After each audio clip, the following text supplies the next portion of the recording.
खबरें जो आपको सीधे जोड़ती हैं हमसे, जिनका आपकी जिंदगी पर होता है सीधा असर। खबरों की वही तस्वीर, बिना बदले बिना डरे, जज्बा सच का लिए, सच दिखाते हैं।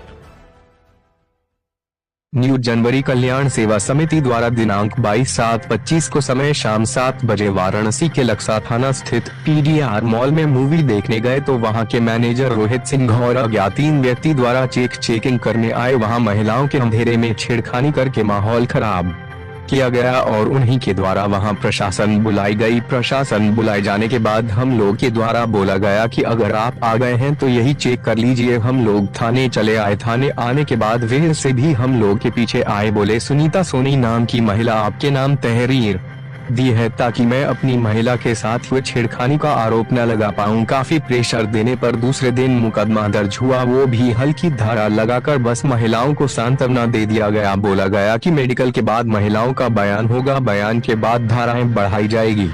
आज 5 दिन का दिन हो गया, हम लोग लगातार समय पर समय लिए जा रहे हैं, न ही मैनेजर की गिरफ्तारी हुई। आज हम लोग फिर थाने पर आए हैं, हमारी मांग है जल्द से जल्द गिरफ्तार किया जाए। चांदनी श्रीवास्तव, न्यू जन कल्याण सेवा समिति की अध्यक्ष। आज किस मामले को लेकर के आप लक्सा थाने पर आई हुई है, क्या है? दिनांक 22 को PDR मॉल में, वाराणसी के लक्सा स्थित PDR मॉल में एक घटना हुई थी हमारी महिलाओं के साथ। हम लोग शाम का शो 7 बजे वाला देखने गए थे, जिसमें वहाँ के मैनेजर और अज्ञात 3 लोगों, मैनेजर रोहित सिंह और 3 अज्ञात लोगों का नाम मुझे नहीं पता है, जो टिकट चेकिंग अंदर करते हैं, सीट उट पे बैठाते हैं, उनके द्वारा मेरी महिलाओं के साथ अभद्रता की गई, बदतमीजी की गई, उनका दुपट्टा खींच के, अब मैं ऑन कैमरा वो बात बोल भी नहीं सकती, अंधेरे का फ़ायदा उठा के जिस तरीके का कृत्य PDR मॉल में हुआ है वो आगे किसी महिला के संग या किसी बच्ची के संग ना हो, इसके लिए हम लोग लगातार आवाज़ उठा रहे हैं। दिनांक 22 को हम लोग एक प्रकरण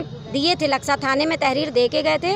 23 को यही मुकदमा दर्ज हुआ है नॉर्मल तरीके से, आप देख सकते हैं। 352-74 का एक मुकदमा दर्ज करके महिलाओं को हिला हवाली दे दी गई थी, जिसमें 25 को मैं मेडिकल कराई हूँ। बार बार फ़ोन करने के बाद तब मेरी महिला का मेडिकल हुआ।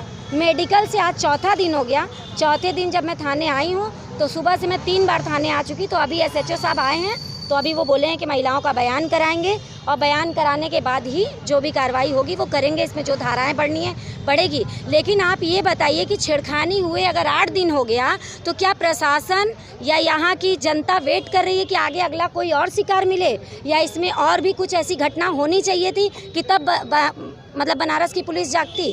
प्रशासन के आश्वासन के बाद आपको क्या लगता है? आज के आश्वासन के बाद मुझे लगता है कि शायद अब एक्शन में आएगी बनारस की पुलिस, क्योंकि वाराणसी पुलिस पे मुझे पूरा भरोसा है। जिस तरीके से हमारा कमिश्नरी रेट काम कर रहा है, उससे उच्च अधिकारियों से मुझे यही अपेक्षा है कि हम सब महिलाओं को न्याय मिले, क्योंकि ये मोदी जी का संसदीय क्षेत्र है। यदि यहाँ महिलाओं के संग यह अभद्रता हुई है तो ये बहुत ही निंदनीय है, और इसमें कहीं ना कहीं सारे इस प्रकरण की संरक्षणा मंडल की अध्यक्षा सुनीता सोनी, जो खुद को बताती है वो निहायत ही खुद ही बहुत बड़ी 3rd क्लास की औरत है। कुछ दिन पूर्व मैं मुकदमा दर्ज करा के गई हूँ, तो उसकी एक लाइव आई थी मेरे पास, जिसमें उसने बोला है कि मैं महिलाओं को प्रताड़ित करती हूँ, मैं महिलाओं को आगे करके वसूली करती हूँ, धन उगाही करती हूँ, सुनीता सोनी का कहना है। लेकिन ये सारे साक्ष्य सिर्फ सुनीता सोनी के ऊपर था, नाम उसने मेरा भजाया, लेकिन सारी अपनी घटना उस वाइट में वो बोल चुकी है कि वो क्या मांग करती है। इस मामले में वाराणसी पुलिस से मेरी यही मांग है कि वहां जांच हो कि अगर मेरे ऊपर एलिगेंस लगा है कि मैंने 1 रुपया भी PDR मॉल के मैनेजर या उसके मालिक या उसके किसी भी कोई भी कर्मचारियों से 1 रुपये का मैं डिमांड करती हूँ, तो मैं वाराणसी पुलिस जो भी मेरे ऊपर FIR करे, मुझे जेल भेजे, मैं तैयार हूँ। लेकिन अगर ये गलत एलिगेंस मेरे ऊपर लगाया गया है तो इसकी छानबीन होनी चाहिए, और किस महिला द्वारा मेरे ऊपर इतनी गलत टिप्पणी की गई है उसको तत्काल उसका संस्था निरस्त होना चाहिए, और उसको बनारस से मतलब किसी भी थानों में उसकी सुनवाई नहीं होनी चाहिए। अभी 2 दिन 17 तारीख का एक प्रकरण मैं आपको बता रही हूँ कि उस महिला द्वारा एक बच्ची का चैन और iPhone और गाड़ी 1 लाख रुपया और उसके बॉयफ्रेंड मतलब जिससे उसकी शादी लग रही है उससे 4 लाख का डिमांड का सुलह समझौता करने के चक्कर में लड़की को भी ब्लैकमेल की, लड़के को भी ब्लैकमेल की, उसके परिवार को भी गुमराह किया, जिसकी तहरीर मेरे पास है। अगर आप मांगेंगे तो मैं मीडिया बंधुओं को देने को तैयार हूँ। आप चाहती क्या है? मैं यही चाहती हूँ कि जो ऐसी वाहियात महिला हैं उनके ऊपर कार्रवाई होनी चाहिए।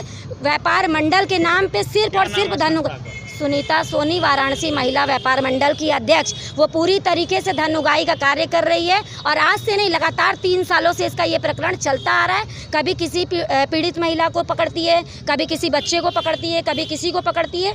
तो इस पे जांच होनी चाहिए। टी श्रवण सर को मैं सारी FIR इनका जिस थाने में इनकी मुकदमा दर्ज है, जो भी मेरे पास रिकॉर्ड था मैं दे चुकी हूँ। अगर मेरे खिलाफ किसी थाने में किसी प्रकार का पैसा उत्पीड़न, लोगों के उत्पीड़न का कोई मुकदमा हो तो मुझे बताएं। सिर्फ और सिर्फ एक लंका थाने का प्रकरण वो लेके चल रही है। लंका थाने पे ST SC मेरे ऊपर लगा था, वो भी मैं एक महिला थी, उसका दुकान खाली कराना था, तो मैं सिर्फ फ़ोन से एक बात की थी, दुर्गावती है उसकी किरादरी प्रकरण है, तो आप आके बैठ के अपने मकान मालिक से बात करिए। उस एवज में उस महिला ने मेरे ऊपर ST SC लगा दिया, लेकिन मुझे उसका डर नहीं है। आप जाके लंका पे भी इस प्रकरण को पूछ सकते हैं कि वो मुझे कितने रुपए दिए हैं। मैं पूरे मीडिया के सामने बात रखती हूँ कि पूरे थाने में आप घूम के, पूरे वाराणसी क्षेत्र में घूम के देख लीजिए कि यदि मैं किसी से पैसा या धन उगाही का काम करती हूँ तो प्रशासन का जूता मेरा सर।